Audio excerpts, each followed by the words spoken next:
Hello again. I want to talk a little bit about the role of private equity in the social care system, in particular, the care of children, um, based on, as you'll know from this series of videos across two channels, my own experience of what I see as a badly corrupted family court system, and also um, how that relates to the broader promotion of private assets and opening that up within the financial system to a greater range of investors. Now, I want to start by making a distinction between private equity and venture capital. So, if we look at the latter, venture capital is more about funding and supporting startups, has a very important role in the economy. Some people call it patient capital. Um, and the regulators and governments are very much correct in trying to make sure that this valuable sector of the economy is supported and enabling British businesses, innovative British businesses across life sciences, fintech, and so on, can receive appropriate funding to help them grow into what you hope to be very successful businesses, and who knows, the future stars of the economy, without them being picked off at too early a stage by American investors, so to speak. Private equity is different. This is more where you get investment companies that are buying mature businesses and looking to improve them operationally, financially, what I would call engineer them by the use of debt on the balance sheet, and then sell them at a profit. Um, this business, across the duration of my career, which is over 25 years, I believe has been greatly flattered. We often hear this term that private equity generate superior returns regarding comparisons to listed businesses, um, and they do it at low levels of volatility. I've always seen that as a bit of a con. You've got often it's based on valuations that are highly subjective, not like the stock market, which prices every business day. You might not agree with the valuations, but at least there's a track record of daily pricing. Private equity transactions are far more murky and more subjective, so they look like they're more smooth and subject to lower volatility. And also, they often greatly change the culture of the business, rip out the soul of a business, also introduce a lot more debt to the business, strip costs very aggressively. I mean, some examples you might see is if you go to the supermarket and you look at Asda and Morrison's, and look at what those businesses are now to what they were in the past, and particularly if you look at Morrison's, you know, if you trace the heritage back to the Morrison family and look at what it is now, it's a store without any identity. It's trying to be a bit of Lidl and Aldi with boxed bargains here and there. They've stripped out a lot of costs in the business. It seems to have lost its culture, and you could imagine if Ken Morrison were alive himself, what he would think of that business. It would probably break his heart. So private equity, they look at a few. They have different strategies. Some look to buy businesses that are in distress and turn them around and then sell them on at a vast profit. Others will look at businesses with stable cash flows that they can acquire at attractive valuations, and then they will try to financially engineer them. So they'll take those cash flows, they'll borrow against those cash flows, they'll try and pump the value of the equity, strip out costs, and then sell them on. So let's focus on this. And this is my great concern that I've spoken in this series of videos in terms of the fitting a glove to a hand type scenario of the growth of long-term care orders within the care system, um, and the growth of private equity in terms of gaining greater share of these revenues in the care system, i.e. by buying up fostering agencies and accommodation providers and locking into those long-term cash flows, and how that has a destructive element in terms of the family.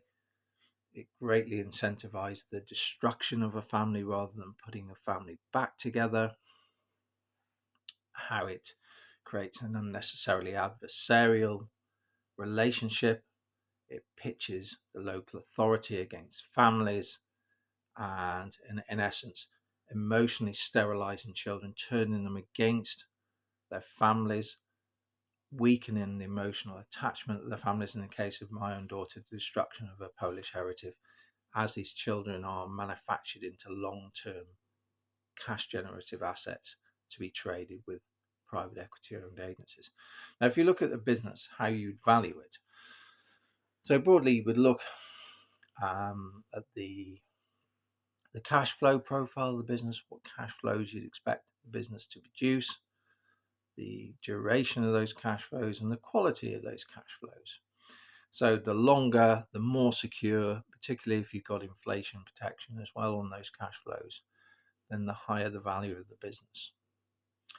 So then if you've got very, very strong long-term cash flows, inflation protected from a highly rated source, i.e. government backed, like we see in the care system, you will then find it easier to borrow against those cash flows, to introduce leverage to your balance sheet, because lenders will look at it and say, yeah, you will be able to pay that back because you've got long-term reliable cash flows that we can count on for you to be able to service that loan, and you'll be able to borrow competitively, and that supercharges your returns.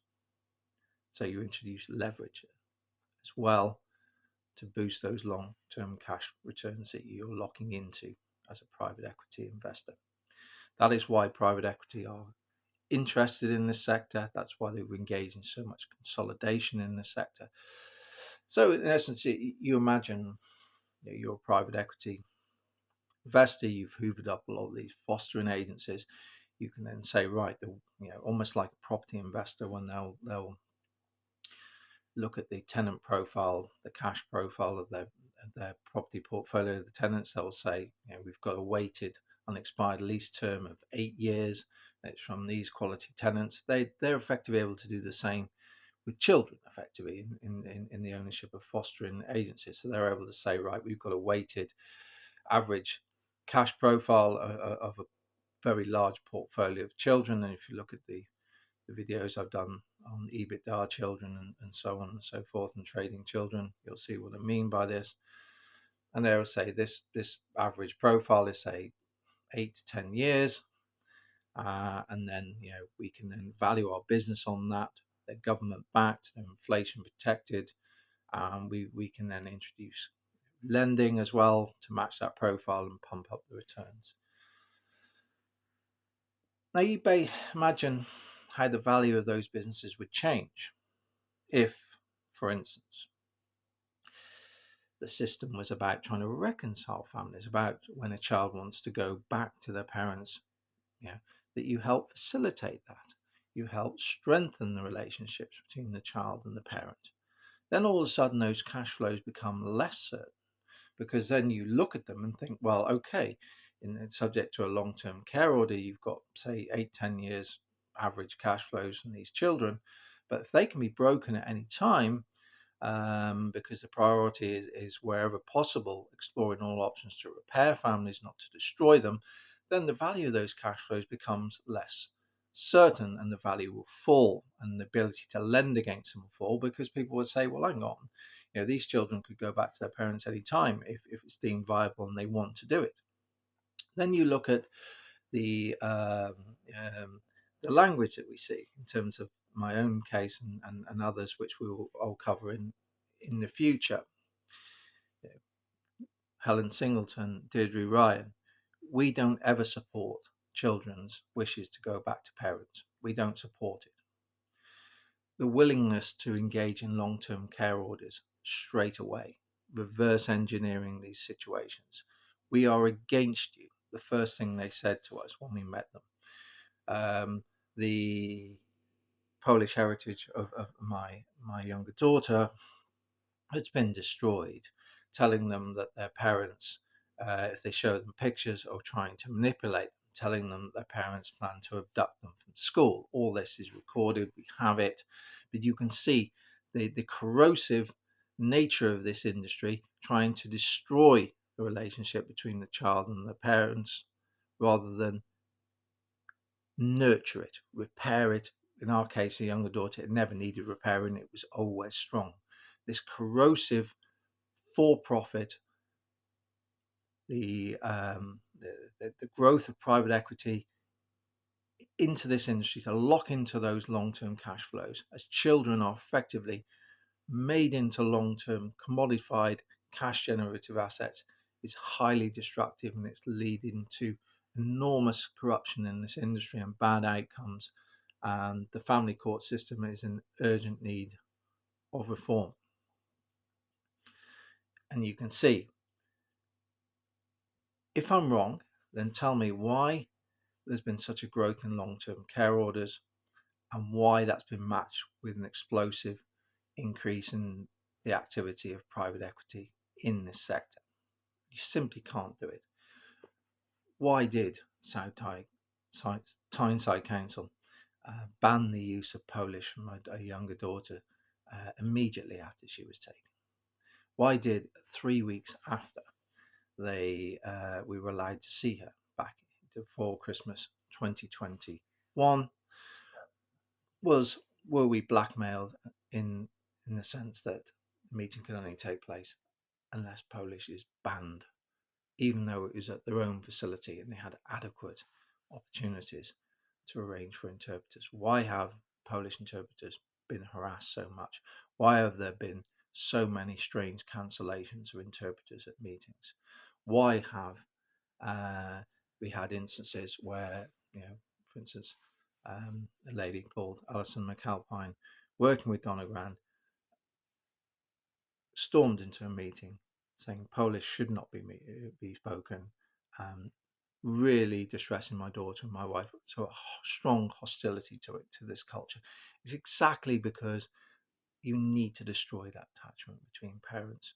You need to get that facility, get that bond broken, so it makes this industry more viable and more valuable.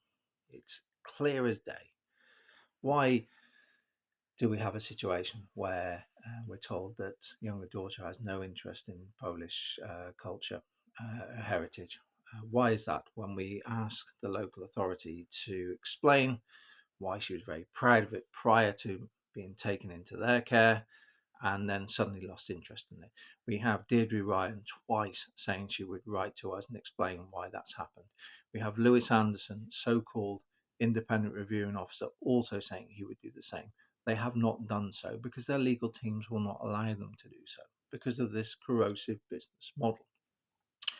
Now, Rachel Hudson knew throughout the case, the lady that is accusing me, in this terms of this coordinated coercion, of this mendacious harassment claim, where all we're doing is saying to her, you've done things exceptionally wrong.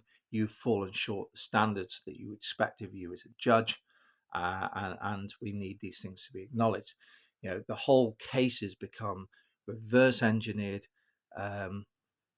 financial exercises where evidence doesn't matter. It's just building a narrative. And that's why you end up with achieving best evidence statements, which, as I continue to go through the case, will show how it's been fabricated, unsigned by the witness, key witness, our older daughter, who also claims to have never seen it. So a judge, no situation should a judge ever accept evidence that's unsigned where the key witness claims to have never even seen it. No transcript for how this statement was created, no video for how this statement was created. And yet this statement is used as a strength to issue a long-term care order.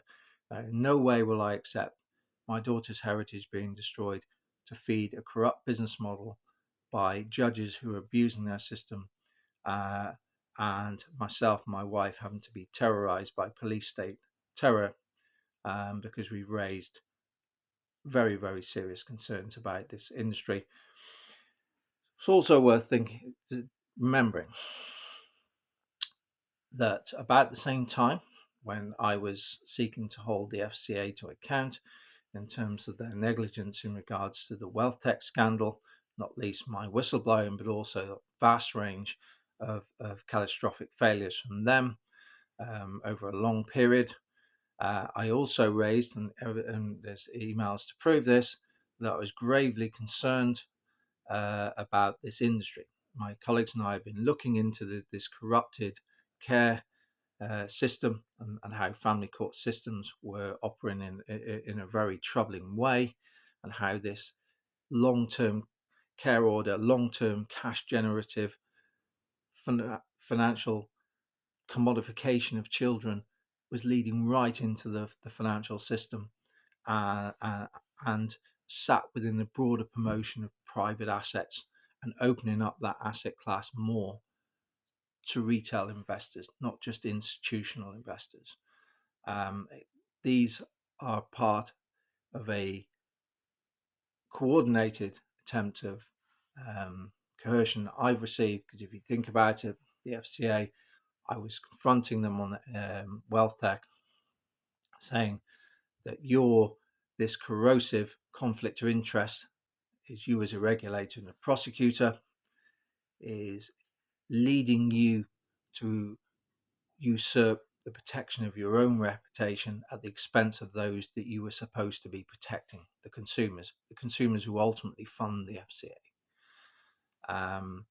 And how this was sat with the broader secondary objective that came through as part of the Edinburgh reforms, late 2022, later made into Financial Services Act of 2023, where using the financial system to drive growth in the UK economy, a good thing, but it's not a good thing if it's hiding flaws within the system.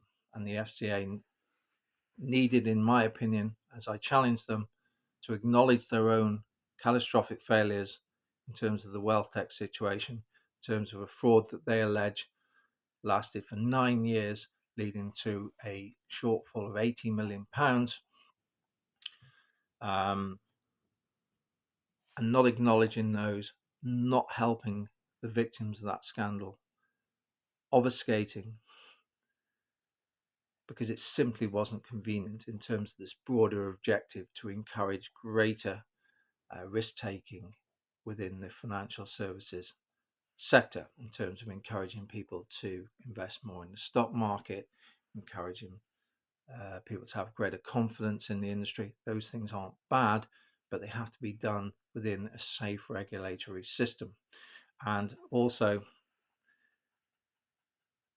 this very, very bad business model that long-term care orders, long-term cash generative assets that children are being commodified into, has no place in the financial system. So the FCA were aware of my concerns on both angles. So was Tyneside Council.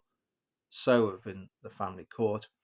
And it's simply not been convenient for these things to be raised. And that's what's led to this coordinated coercion through Rachel Hudson, judge in the Newcastle Family Court. They tried to channel it through her, but as you see on the other channel that I've, if you look at videos across both channels, you see that I've spoken for some time about this coordinated coercion that I have been experiencing. The whole system is rotten, and it needs to be reformed, both in terms of this conflict of interest between the FCA as a regulator and a prosecutor, and this corrosive business model where children are rammed into long-term care orders by default to feed a very greedy private equity industry that wants to lock into long-term cash flows backed by governments. and that is being done at the expense of repairing families. And it's both of them are a disgrace. It's simply been too inconvenient for the regulator to face the reality that it's locked into this conflict of interest between regulator and prosecutor that's forcing it or pushing it to prioritize its own reputation above the interests of consumers, the victims of scandals. And I've shown you how that is consistent across WealthTech and Woodford, and also this awful business model involving children that are being pushed into the financial system within the broader scope of a promotion of private assets, which is private equity, and opening up that asset class to a greater range of businesses, a larger pool of capital.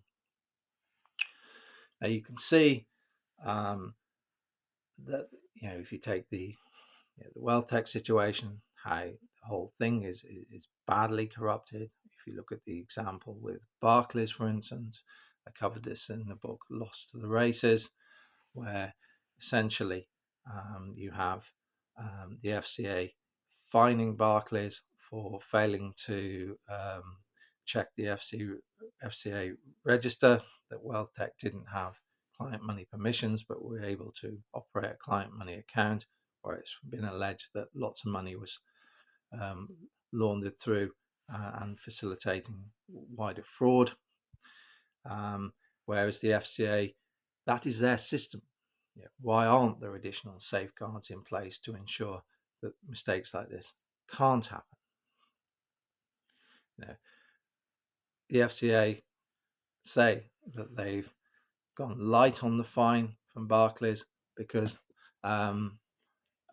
simple reason, because they've cooperated, but the FCA are equally as negligent as Barclays because I provided them with 2 routes when I whistle blew to them and expressed my concerns in July 2021. One of them was to merely come up to Newcastle and challenge the business on its claims of assets under management in terms of the Verton part of it and where ultimately they were. So you've got the regulator who will ultimately be relying potentially on Barclays to produce a witness statement to assist them in their prosecution, and yet they both failed. It's all corrupted, and how can you judge that when, if that cooperation is being rewarded by a lower fine, it all looks horrendous. What about the colleagues, my colleagues? Where, as I explained, it was impossible for me to whistleblow from the inside on my own when I had no access to a client system. I needed the support of my colleagues. You need to do it as a group. I need the support of people who have access to the system. When I was asking, particularly James, in terms of, are transactions being transacted properly, are corporate actions being transacted properly, are income payments coming in on time, are they matching the records, and so on and so forth. And I was told everything was okay. So now you've got a situation where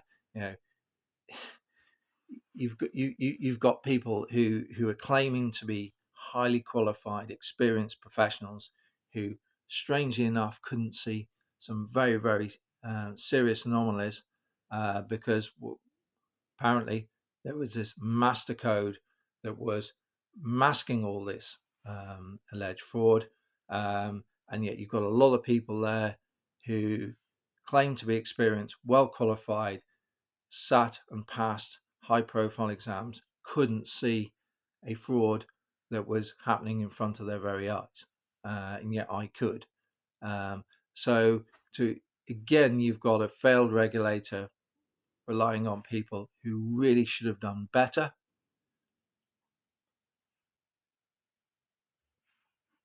to achieve a prosecution. The whole system is rotten, and this is why raising these issues, me, in terms of being accused of a lack of cooperation, for instance, um, is complete nonsense, an invention of narrative to try to put soft threats on me with my career. Whereas the fact is, I would have assisted, but it had to be done in an honest way, which looked at the allegations in the context of broader FCA failings. Things like, you know, um, why was it as simple as somebody allegedly cutting and pasting additional permissions onto their regulatory approval letter and then just merely handing it to a bank? Why aren't there additional safeguards there? For instance, how can you, in isolation, accuse somebody of being dishonest in terms of the application for direct authorization and concealing a bankruptcy order when you allow people to self-certify? Because these failings over a 9-year period, almost the life of the FCA up to the point, all happened within their system. Doesn't mean that they wanted it to happen, but the weaknesses in their system cannot be seen in isolation to the allegations. And that's what I said. You must be honest, you must apologize, and then I can't work with you on the basis that you refuse to consider any of your actions and failings before you intervened in April 2023. You cannot write witness statements on that because it's not real. You have to look at it in its entirety. That is their version of cooperation. That is why another reason why I've received these threats throughout it. They didn't want to face that reality.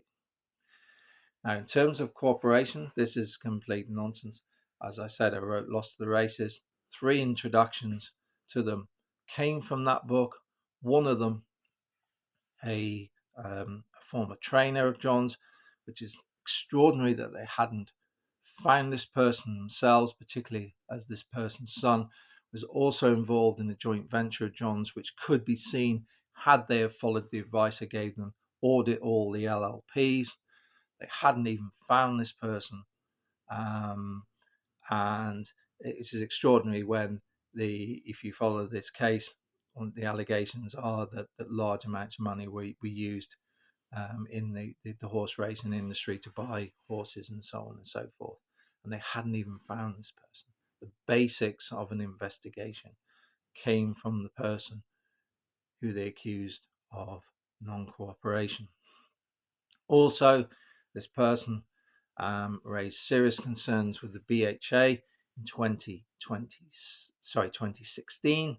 There was an arbitration dispute between them in terms of training fees and so on, whereas I think it was a sum of about £200,000 was placed into an escrow account while this arbitration process was taking place. This was routed through an LLP. John's, one of the legal professionals, the solicitors, had the nerve to say, we need more information on the proof of these funds, i.e. the other director's consent, me, given the vehicle that was used. Instead of that being honest, the money was taken away and routed in via a different vehicle. Trainer had said to the BHA, I'm concerned that this could be lined up with a broader misuse of client assets on John's main business and encouraging them to contact the FCA. There's no evidence that ever happened. Now, will there be, British Horse Racing Association be providing input to this case when they themselves are greatly flawed in it? So you can see the whole concept is the failed backing up the failed to protect their own reputations, be it the regulator, be it senior employees at the business, being the BHA, being Barclays. It's all corrupted. Other people I introduced, one, an advisor who had to make a very large claim relating to an IHC portfolio because it's so badly administered. Hadn't found this person, and I told them that there potentially was an issue with recording complaints properly. Another was a long-standing client who was also an investor in John's investment vehicle, which owned a share of Vertum Asset Management and so on. They hadn't even had the gumption to look at the investors and then contact all of those. So again, from me, the person who is non-cooperative, and they're pumping out this this narrative that this breakneck investment investigation, this super fast, super efficient, super comprehensive investigation. It's all nonsense. I'm raising these issues is why another reason why I've had this police state terror. I won't ever back down from challenging the regulator and how it's let down people relating to financial scandals, promoting its own reputation above the welfare of those people. I've covered the Woodford scandal, why I believe that's also consistent with this, and I won't back down in the face of police state terror for saying the family court system is greatly corrupted by this corrosive model of turning children into long-term cash generative assets to be hoovered up by private equity owned agencies at the expense of trying to actually listen to the children, reconcile, do something good and reconcile families wherever possible. Don't turn around and say we don't support children going home to their parents. Our younger daughter is desperate to come home and has been for some time. 5 Christmases. I was wrong on the previous, it was 4 years, but 5 Christmases we spent apart. It's a tragedy. She wants to be with us. We want to repair the Polish heritage that's been destroyed to facilitate this model. We believe, not like for like, each case its own individual um, dynamics, but we do believe that this destroying relationships between children and their family, demonizing families in the eyes of children, is endemic throughout the system, not just cases that Rachel Hudson's presided over, but throughout the system. And it's a scandal that has no place in the financial sector. This model also has overlaps into the rape scandal, the rape gang scandal, um, and that is a separate scandal. And they both have some similarities. Um, it, and I won't shy away from that. And in each case, I will say to you that with the FCA, whether it be Anthony Williams saying, in relation to conflict of interest between them as a regulator and a prosecutor and how they were communicating regarding the Welltech scandal, I said to him, you can come to our area, we'll talk you through our findings and our concerns and try and find a way of working together going forward in a less antagonistic way. Rebuffed. I said recently, I think it was in October, emailed Richard Middleditch, send someone to us, someone with real intelligence, real nous. We'll talk you through all our holistic concerns and we'll try and have a refresh. Never taken up. So Tyneside Council and the Family Court also have given opportunities to talk. Let's talk through these things and try and get around these issues. Try and understand each other. All rebuffed and met with aggression, all throughout the board. And it's a common thing because if you look, for instance, at the situation in Ukraine, it's the same there. You know how this situation, so in essence, the escalation that I faced in terms of my own struggles is unnecessary. It could have been dealt with by talking and understanding each other's side. It's the same with the situation, the war in Ukraine, as I explained in the book Lost to the Races and on related videos. There's a lot of misunderstanding here. Ukraine prior to 1991 had never been an independent country. Its boundaries were taken from those recognized by the USSR in its system of socialist republics. Um, and prior to that, there'd never been a Ukrainian state. There'd been a Ukrainian national consciousness that had spanned back many centuries, but never a state in itself. And if you look at the geography of Ukraine over the history, there's been constant battles for that territory, recognizing its strategic importance, its resource richness from empires of both east and west. As I wrote in Lost the Races on creation, immediately there was a battle for this territory from both the West and Russia in terms of influence. Yeah, that's undeniable. In terms of the current conflict, you have to go back to the 2014 Western sponsored coup and then understand that in the context of Russia's consistent concerns about its own security in relation to NATO expansion. So that Western sponsored coup, known as the Maidan, put Russian security concerns on a heightened state of awareness. They then immediately launched to annex Crimea. The reason they did that, if you look at the history of Crimea, in terms of the character I mentioned in my book, Lost the Races, Potemkin, and and and and and, and Catherine the Great's time, when how hard the Russians had to fight to win the Crimea, when fighting the Ottoman Turks. Look at the Crimea, look at its place, look at its geography. You'll see how important it is strategically. Read about the Crimean War. You'll also then understand its importance. And there was no way that the Russians, from their perspective, could risk that falling into NATO hands, given its strategic importance. So they rushed to annex it. The other consistent concerns that they raised are what they call the Nazification in Ukraine, to the poor treatment of ethnic Russians. And now I think that's the wrong term to use. You shouldn't use that term because Nazis were so bad, they were just Nazis. I don't think you should put that term to other people, even if they are bad as well. I think they were so bad they should be labelled distinctly. Other term they use is a Banderite, which is effectively reference to the work of a unpleasant character around the time of the Second World War called Stefan Banderas and his followers, extreme Ukrainian nationalists, carried out atrocities against ethnic Russians and ethnic Poles. And the Russians had seen the hostility that was forming after the 2014 coup in Ukraine towards ethnic Russians in the east of the country and raising concerns which they felt were not listened to.